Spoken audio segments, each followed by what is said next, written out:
Senior council, 2 members of DLA along with 2 doctors வந்து இன்றைக்கி சவுக் சங்கரை மீட் பண்ணியிருந்தாங்க. மீட் பண்ணி அவருடைய உடல்நிலை குறித்தும் அந்த ரிப்போர்ட் என்னங்கிறது நம்ம கைக்கு இப்போ தரல, அது நாளைக்கு தான் தரேன்னு சொல்லியிருக்காங்க. அது நம்மளுக்கு பிரச்சனை கிடையாது. ஏன்னா அங்கே என்ன இருக்கோ அதுதான் அதில் தர முடியும். நேற்று என்ன நிலைமையில் அவருக்கு இருந்தாரோ அதே நிலைமையில தான் இன்றைக்கும் இருக்கார். இது வரைக்கும் அவருக்கான மருத்துவ உதவிகள் எதுவுமே வழங்கப்படலை.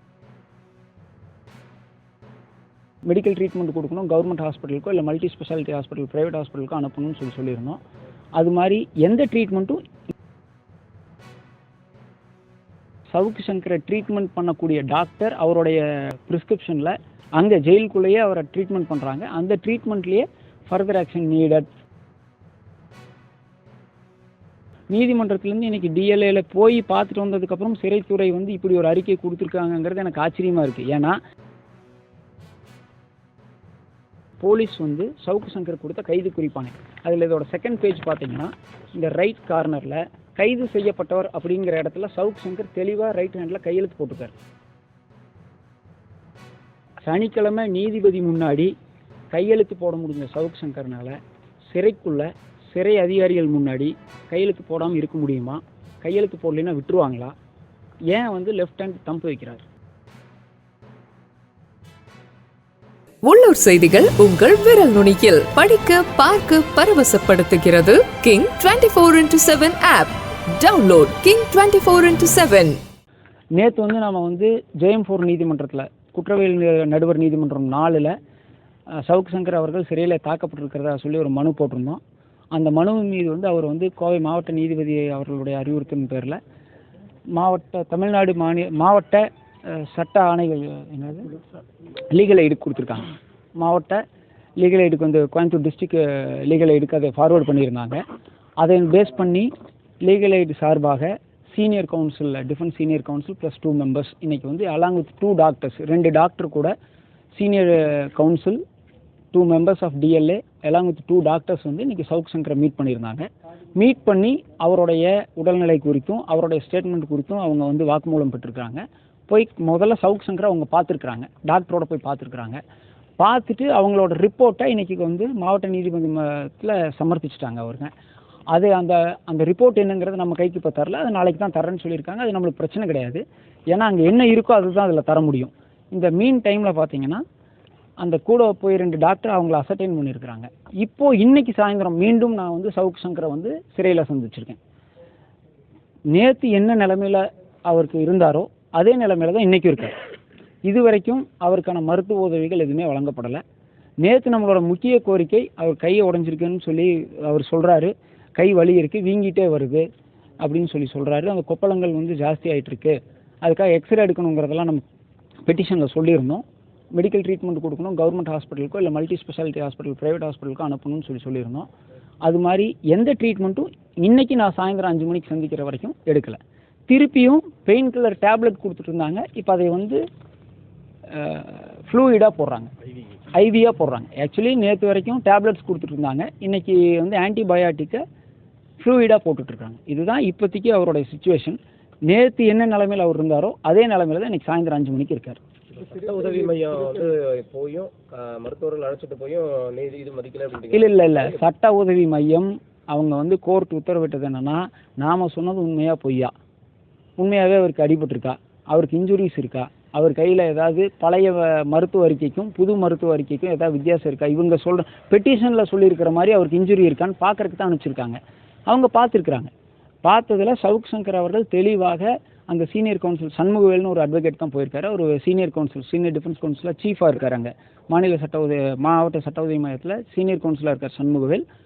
அவர் போய் பார்த்துருக்காரு. அவர்கிட்ட சங்கர்கிட்ட நான் கேட்கும்போது அவர்கிட்ட வாக்குமூலம் சங்கர் சொல்லியிருக்காரு, என்னை அடிச்சிருக்காங்க, கை உடஞ்சிருக்கு, எனக்கு கை வலிக்குது, ஆல்ரெடி உடஞ்சி பிளேட் வச்சுருக்கிற கையில் தான் அடிச்சிருக்கிறாங்க, அந்த இடத்துல ஃப்ராக்சர் இருக்குது, இது வரைக்கும் எக்ஸ்ரேஸ் எடுக்கலை. ஆனால் சவுக் சங்கரை ட்ரீட்மெண்ட் பண்ணக்கூடிய டாக்டர் அவருடைய ப்ரிஸ்கிரிப்ஷனில் அங்கே ஜெயிலுக்குள்ளேயே அவரை ட்ரீட்மெண்ட் பண்ணுறாங்க, அந்த ட்ரீட்மெண்ட்லேயே ஃபர்தர் ஆக்ஷன் நீடட் அப்படின்னு எழுதியிருக்காங்கன்னு சொல்லி சவுக் சங்கர் தெளிவாக சொல்லியிருக்காரு. அது அந்த மருத்துவ குறிப்புலேயும் இருக்குது. சிறைத்துறை வந்து யாரும் ஓகே, இப்போ இது வந்து ஒரு முக்கியமான குற்றச்சாட்டு. இப்போ நாம் வந்து அடிபட்டுச்சு, மனித உரிமைகள் மீறப்பட்டிருக்கு, திருப்பியும் நம்ம அதுதான் சொல்கிறோம். சவுக்கு சங்கர் செய்தது சரியா தவறா அப்படிங்கிறதுக்குள்ளேயே நம்ம போகல. அது வந்து நீதிமன்றத்தில் முடிவு செய்யட்டும். நம்ம நேற்றே தெளிவாக சொல்லிட்டோம். எந்த ஒரு குற்றவாளியும் நீதிமன்றத்தால் தண்டிக்கப்பட்டால் அவர் தண்டிக்கப்படத்தான் வேண்டும். இப்போ நம்மளுடைய குற்றச்சாட்டு அவரை சிறையில் வைத்து தாக்கி இருக்கிறார்கள். அதற்கு வந்து மேற்கொண்டு எந்த விதமான மருத்துவ உதவியும் செய்யவில்லை அப்படின்னு தான் நீதிமன்றத்தை அணுகணும். நீதிமன்றத்திலேருந்து இன்றைக்கி டிஎல்ஏல போய் பார்த்துட்டு வந்ததுக்கப்புறம் சிறைத்துறை வந்து இப்படி ஒரு அறிக்கை கொடுத்துருக்காங்கங்கிறது எனக்கு ஆச்சரியமாக இருக்குது. ஏன்னா சிறைத்துறைக்கு இன்றைக்கி டிஎல்ஏலேருந்து போனது, டிஸ்ட்ரிக்ட் லீகலேருந்து போயிருக்காங்க, டாக்டர்ஸ் போய் அவங்கள பார்த்துருக்காங்க. அவங்க இன்றைக்கி ஒரு ரிப்போர்ட் ஃபைல் பண்ணியிருக்காங்க. அந்த ரிப்போர்ட் வந்து அதாவது ஸ்டேட் டிஸ்ட்ரிக்ட் லீகல் எய்டுக்கு வந்து ஃபார்வர்ட் ஆகிருக்கு. இங்கே இருக்கக்கூடிய மாவட்ட நீதிபதிகளும் அதை அனுப்பிச்சிருப்பாங்கன்னு நான் நம்புகிறோம். அப்படி இருக்கையில் இப்படி எந்த விதமான தகவலும் தெரியாமல் வந்து சிறைத்துறை இப்படி ஒரு அறிவிப்பு கொடுத்துச்சுன்னு தெரில. உங்களுக்கு நான் அதுக்கெல்லாம் வந்து ஏன் அவருக்கு அடிபட்டுருக்குது அப்படின்னு காமிக்கிறதுக்கு ஒரு ஆவணம் காமிக்கிறேன் நான். ஆக்சுவலி இதில் காமிச்சிடலாமா? இது வந்து கோயம்புத்தூரில் அவர் ரிமாண்ட் பண்ணும்போது கொடுத்த கைது குறிப்பானை. சனிக்கிழமை கோயம்புத்தூரில் சவுக்கு சங்கரை கைது பண்ணும்போது கொடுத்த கைது குறிப்பானை. நீதிபதி முன்னாடி, அன்னைக்கு ரிமாண்ட் பண்ண நீதிபதி ஜெயமோகன் முன்னாடி போலீஸ் வந்து சவுக்கு சங்கர் கொடுத்த கைது குறிப்பானை. அதில் இதோட செகண்ட் பேஜ் பார்த்தீங்கன்னா இந்த ரைட் கார்னரில் கைது செய்யப்பட்டவர் அப்படிங்கிற இடத்துல சவுக்கு சங்கர் தெளிவாக ரைட் ஹேண்டில் கையெழுத்து போட்டிருக்காரு. நீங்கள் அதை ஜூம் பண்ணி பார்த்துக்கலாம். கையெழுத்து போட்டிருக்காரு. இது வந்து JM1 இன்சார்ஜ் மேஜிஸ்ட்ரேட் முன்னாடி சனிக்கிழமை ரிமாண்ட் பண்ணையில் சாயந்தரமாக அவர் கையில் கொடுத்தது. அதை நான் பெற்றுக்கொண்டேன்னு அவர் கையெழுத்து போட்டிருக்காரு. இன்னைக்கு தேனி வழக்கில் அவரை ஃபார்மல் அரெஸ்ட் பண்ணுறாங்க சிறைத்துறையில். தேனியிலிருந்து இன்ஸ்பெக்டர் மிஸ்டர் உதயகுமாருங்கிறவர் வந்து சிறையில் சென்று தேனியிலே பதிவு செய்யப்பட்டிருக்கக்கூடிய வழக்கில் அவர் கைது செய்யப்பட்டிருக்கார். அந்த கைது குறிப்பானை சவுக் சங்கருக்கு வழங்கப்பட்டிருக்கு. அதில் பார்த்தீங்கன்னா இன்றைக்கி தேதி காலையில் 7/5/2024 இன்றைக்கி தான் கொடுத்துருக்காங்க. அதில் நேரம் போடல, இங்கே போட்டிருக்கேன் காலை 7:35. இங்கே பார்த்தீங்கன்னா இன்றைக்கி காலையில் 7:35க்கு டிஎல்ஏ அதிகாரிகள் போகிறதுக்கு முன்னாடியே காலை 7:35 மணிக்கு தேனி இன்ஸ்பெக்டர் ஜெயிலில் கோயம்புத்தூர் மத்திய சிறையில் போய் தேனி வழக்கில் சவுக்கு சங்கர் கைது செய்யப்பட்டதை கைது குறிப்பானை கொடுத்துருக்காங்க. அதில் பார்த்தீங்கன்னா கைது செய்யப்பட்டவர் கையெழுத்துன்னு இருக்கிற இடத்துல லெஃப்ட் தம்ப் வச்சுருக்கார், கைரேகை தான் வச்சுருக்கார், லெஃப்ட் ஹேண்டோட கைரேகை வச்சுருக்கார். சனிக்கிழமை நீதிபதி முன்னாடி கையெழுத்து போட முடிஞ்ச சவுக் சங்கர்னால் சிறை அதிகாரிகள் முன்னாடி கையெழுத்து போடாமல் இருக்க முடியுமா? கையெழுத்து போடலைன்னா விட்டுருவாங்களா? ஏன் வந்து லெஃப்ட் ஹேண்ட் தம்பு வைக்கிறார்? அப்போனா என்ன அர்த்தம்? வலது கை செயல்பட முடியல, அது அடிக்கப்பட்டிருக்கு. இதுவரைக்கும் எக்ஸ்ரே எடுத்திருந்தால் கண்டிப்பாக அது வந்து ஃப்ராக்சர்னு நிரூபணமாயிருக்கும். அதனால் இப்போ வரைக்கும் நம்ம சாயந்தரம் சந்திக்கிற வரைக்கும் எக்ஸ்ரே எடுக்கலை.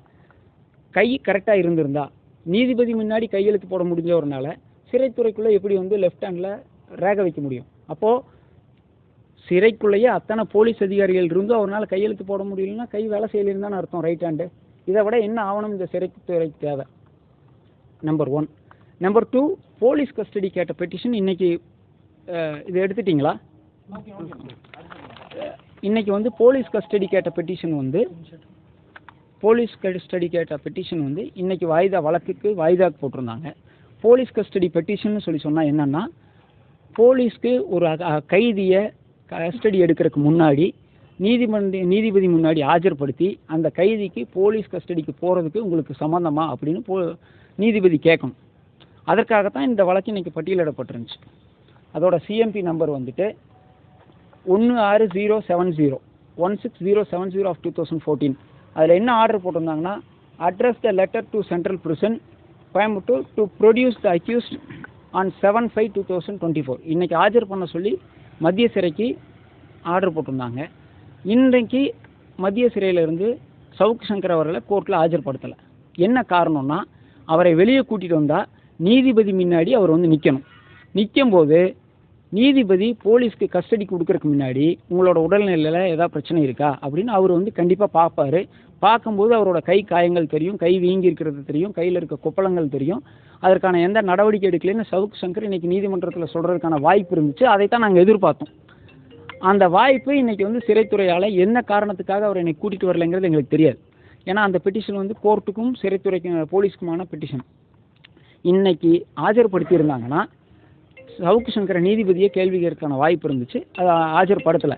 காரணம் என்ன, அவங்க இப்பவும் சிறை நிர்வாகம் என்ன நம்புதுன்னா அது சாதாரண வீக்கம், 2 நாளில் கம்மியாயிரும், 3 நாளில் கம்மியாயிரும், 3 நாளாக வந்து மெடிசன் கொடுத்துட்ருக்காங்க. பட் இன்னைக்கு வரைக்கும் கம்மியாகலை, அது கம்மியும் ஆகாது. இது பியூர் ஃப்ராக்சர். எக்ஸ்ரே எடுத்தால் சிறை நிர்வாகம் மாட்டிக்குங்கிறதுனால இந்த நிமிஷம் இப்போ பேட்டி கொடுக்குற வரைக்கும் எக்ஸ்ரே எடுக்கலை. நாளைக்கு காலையில் இப்போ அடுத்தது நம்ம என்ன பண்ண போகிறோங்கிற கேள்விக்கு ஆல்ரெடி நம்ம பெட்டிஷன் போட்டிருந்தோம். அந்த பெட்டிஷன் அடிப்படையில் எனக்கு டிஎல்ஏல சீனியர் கவுன்சில் போய் பார்த்துட்டு வந்து ரிப்போர்ட் ஃபைல் பண்ணிட்டாங்க. ஸ்டேட் லீகல் எய்டுக்கும் அந்த ரிப்போர்ட் அனுப்பப்பட்டிருக்குன்னு சொல்லிட்டாங்க. நான் இன்றைக்கி மாவட்ட நீதிபதியும் பார்த்து கேட்டிருந்தோம். அனுப்பிச்சிட்டோம் சார், நீங்கள் கோர்ட்டில் பார்த்துக்கோங்கன்னு சொல்லியிருந்தாங்க. நாளைக்கு கோர்ட்டில் தாக்கல் செய்து அந்த ரிப்போர்ட் அடிப்படையில் அந்த ரிப்போர்ட் எங்களுக்கு காமிக்கணும்னு கேட்க போகிறோம். சட்டப்படி சிஆர்பிசி 54 சப்கிளாஸ் 2 படி எங்களுக்கு அதில் ஒரு காப்பி கொடுக்கணும். அந்த காப்பி கேட்க போகிறோம். அந்த காப்பியின் அடிப்படையில், அந்த ரிப்போர்ட்டின் அடிப்படையில் அவரை ஹாஸ்பிட்டலில் அட்மிட் பண்ணி ஃபர்தர் ட்ரீட்மெண்ட் கொடுக்கணும்னு கேட்க போகிறோம். இதுதான் இன்னையோட சூழ்நிலை. நேற்று இருந்தது என்ன சூழ்நிலையோ அதே சூழ்நிலை தான் இந்த இரவு வரைக்கும். நம்ம இப்போ போராடுறது என்னென்னா, தவறு செய்த அடித்த சிறை காவலர்கள் மேல் நடவடிக்கை எடுக்க சொல்லிலாம் நம்ம இவ்வளோ போராடலை. இன்றைக்கி நம்ம போராடுறது ரொம்ப துரதிர்ஷ்டவசமான நிலைமை என்னென்னா, மருத்துவ உதவி கேட்டு தான் போராடுறோம். ஒரு எக்ஸ்ரே எடுங்க, ஃப்ராக்சர் இல்லைன்னா உங்களுக்கு நல்லது தானே. சிறைத்துறைக்கு ஒரு எக்ஸ்ரே எடுத்தாச்சுன்னா ஃப்ராக்சர் இல்லைன்னா கை அடிபடலை அப்படின்னு சொல்லிட்டு போயிடலாம். இது ஃப்ராக்சருக்கு எக்ஸ்ரே எடுங்கன்னு கேட்குறோம், எடுக்க மாட்டேங்கிறாங்க. உண்மையாகவே சிறைத்துறை வந்து அவரை அடிக்கலை, காயம் இல்லைன்னு சொன்னால் தாராளமாக அவரை இன்றைக்கி நீதிமன்றத்துக்கு கூட்டிகிட்டு வந்திருக்கலாம். தாராளமாக அவர்கள் வந்து அரசு மருத்துவமனையிலேயே ஸ்கேன், எக்ஸ்ரே இந்த மாதிரி ரிப்போர்ட் எடுத்து பப்ளிக்கில் சொல்லியிருக்கலாம். இன்றைக்கி போன டிஎல்ஏ மெம்பர்ஸ் கிட்ட அதை சப்மிட் பண்ணியிருக்கலாம். அந்த மாதிரிலாம் எதுவுமே நடக்கலை. இன்னமும் எனக்கு தெரிந்த வரைக்கும், அதாவது வழக்கறிஞராக எனக்கு தெரிந்த வரைக்கும் அஃபீஷியலாக எனக்கு காப்பி கையில் கிடைக்கலையே தவிர எனக்கு அந்த ரெக்கார்டில் என்ன இருக்குங்கிறத என்னால் யூகிக்க முடியுது. ஏன்னா நம்ம அவங்க கூட கலந்து பேசியிருக்கிறோம், சவுக் சங்கரை மீட் பண்ணி பேசியிருக்கிறோம். அதனால் கண்டிப்பாக அந்த ரிப்போர்ட் வந்து சிறைத்துறைக்கு எதிராகத்தான் இருக்க முடியும். அது நாளைக்கு நம்ம கோர்ட்டில் வாங்குகிறோம். ஏன்னா ஆல்ரெடி அனுப்பிச்சாச்சு, அதெல்லாம் மாற்ற முடியாது. அவங்க மாநில ஸ்டேட் லீகல் எய்டுக்கு அனுப்பிச்சிட்டாங்க. அந்த சீனியர் கவுன்சிலர் ரெக்கார்டு பண்ணியிருப்பார், டிஜே கிட்டேயும் ரெக்கார்ட்ஸ் இருக்குது. அதனால் அதெல்லாம் மாற்றுறதுக்கு வாய்ப்பு இல்லை. கண்டிப்பாக காப்பீஸ் எடுப்போம். நாம் இப்போ வந்து மறுபடியும் இந்த மீடியா கிட்ட நம்ம கேட்டுக்கிறது என்னென்னா, இது சவுக்கு சங்கருக்காக அல்ல. திருப்பியும் அதான் சொல்கிறோம், சவுக்கு சங்கருக்கு இப்படி ஒரு அசம்பாவிதம் நடந்திருக்கு, ஒரு அராஜகம் நடந்திருக்கு, இத்தனை பேர் நம்ம மீடியாவில் நிற்கிறோம். சாதாரண நடந்தவங்களுக்கு இது மாதிரி நடக்காது. என் ஃபோன் கொடுப்பேன், நடக்காது. சவுக்கு சங்கருக்கே நம்ம வந்து ஒரு வீடியோ வந்து ஒரு ட்ரீட்மெண்ட் கொடுக்க வைக்க முடியல. நான் ஒரு சின்ன உதாரணம் மட்டும் சொல்லி முடிச்சுக்கிறேன் இந்த பேட்டியை. நான் ரொம்ப தூரம் இழுத்துக்கிறக்க விரும்பல. நான் இது வந்து புதிது கிடையாது. போலீஸ்க்கு நான் சொல்லியிருக்கேன், லாக்அப் டெத் நடந்துச்சு, அதெல்லாமே சொல்லியிருக்கேன். என்னோட கிளைண்ட்டுக்கே 19 வயசு பையனுக்கு இது வந்து உங்களுக்கு நான் காமிக்க முடியும் என்னால். 19 வயசு பையனை மேட்டுப்பாளையம் காவல் நிலையத்தில் அடித்து எவ்வளவு துன்புறுத்தியிருக்காங்கிறதுக்கு இதெல்லாம் வந்து ஒரு ஆதாரம். இதை வந்து ரிமாண்டே ரிஜெக்ட் பண்ணியிருக்காரு.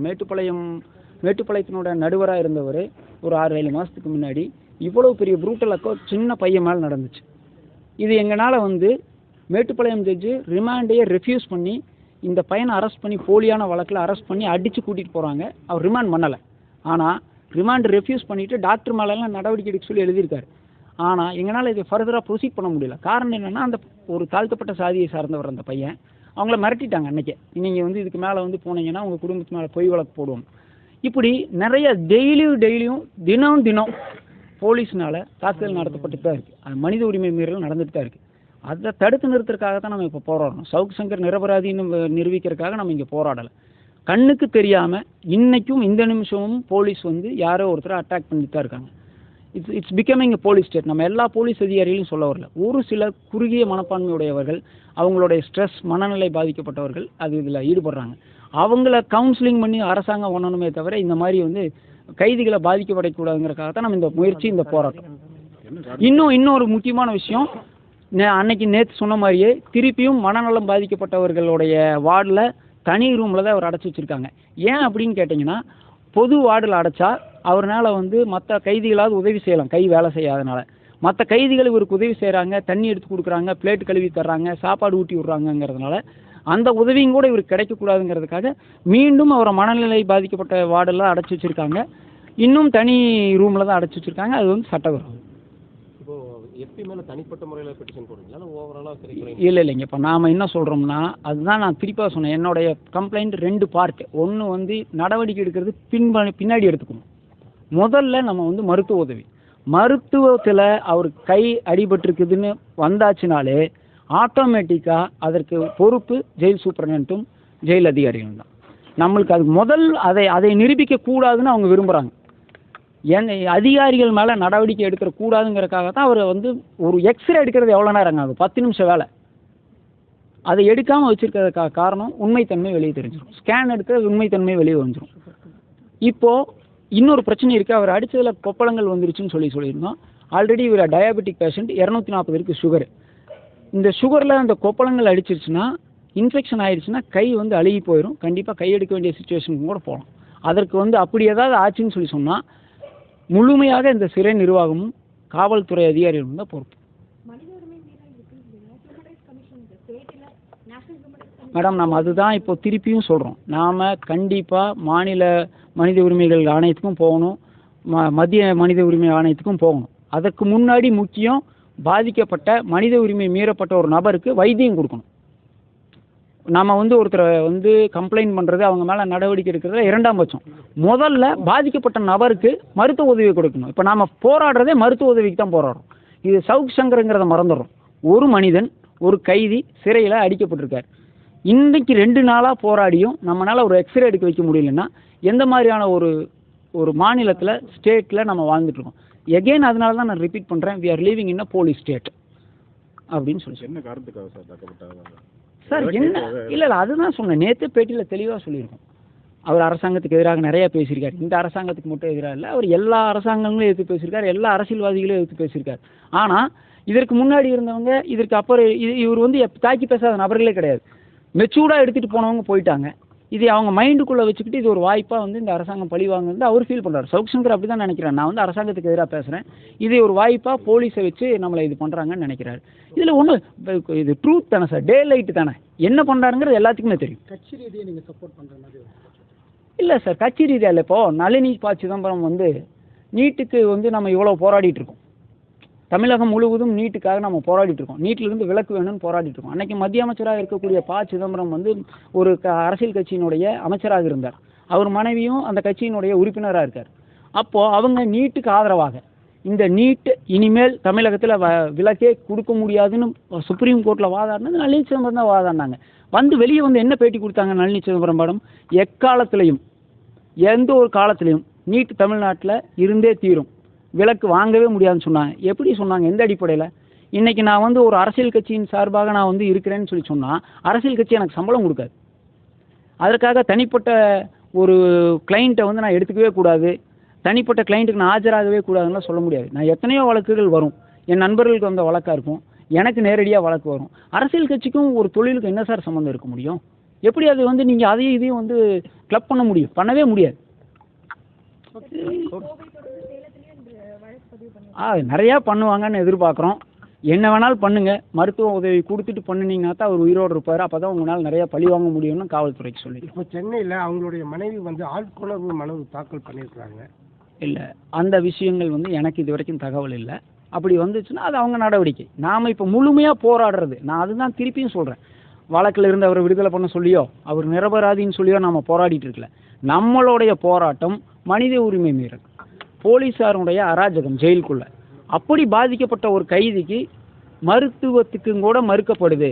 அது ஏன் அப்படிங்கிறத நம்ம கேள்வி கேட்குறோம். நீங்கள் இதில் சவுக் சங்கருங்கிறதே மறந்துடணும். ஒரு கைதி சிறைக்குள்ளே இருக்கக்கூடிய ஜுடிஷியல் ரிமாண்டில் கோர்ட்டினுடைய கஸ்டடியில் இருக்கக்கூடிய ஒரு கைதிக்கு இப்படி நடக்குது. சரி, இப்போ ஒரு குழு வந்து இன்னைக்கு போய் பார்த்துருக்கு, சட்ட உதவி மையத்தில் ஒரு குழு போய் பார்த்துருக்கு.